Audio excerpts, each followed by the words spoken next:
On January 23rd, we had a great practice swimmer on Honeymoon Island. Joel, Beth, and Leo were in the support boat. The first group of swimmers was Serbo, Magoo, and Seth. Here they are starting here. And there's a second group of Paul and Mo. The plan was to have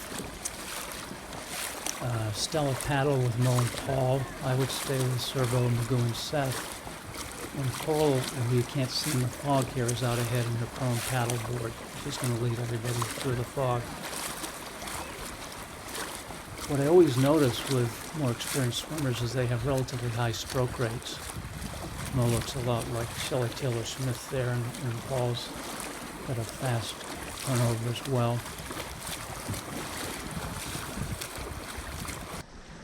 And then out front, these three guys were all stroking 70 to 75 strokes per minute for the entire swim. Triathletes and newer open water swimmers tend to turn over a little more slowly. The other thing we notice with these more experienced swimmers is that the kicks are very, very compact and gentle. A lot of them use a 2-beat kick. And if they use a 6-beat kick, it tends to be so compact you rarely see a splash. It was very foggy for a lot of the swim at the beginning and toward the end as well. One thing I always notice about Magoo is that his sighting is seamless. It's hard to see without slowing it down, as I did there. He's also very consistent. Serbo and Seth have a similar technique of always being aware of what's around them. They're always looking up and around, and that's good. It's good to learn to get your head in and out of the water without disrupting your stroke. On the inside of the island, the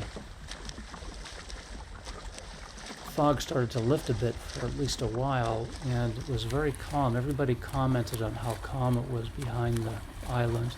I'm going to do a separate video on this, trying to explain why it's more calm than usual.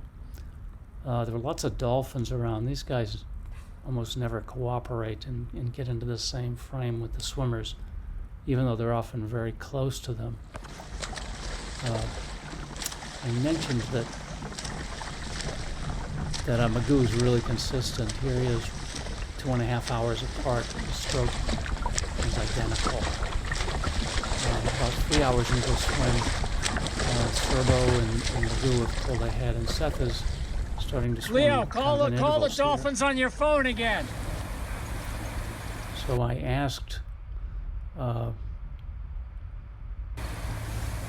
Leo to call in some dolphins, as he had done earlier in the day at the sunrise swim at Clearwater Beach. It looked like he was talking on the phone to his dolphins, which he's remarkable. I'm sure he was. If I got to swim with them, picture with them. And just as Seth was saying, he'd be nice to swim with one popped up right behind him. We came back to swim to the finish with Seth, and we were done in about 4 hours. It was a great swim.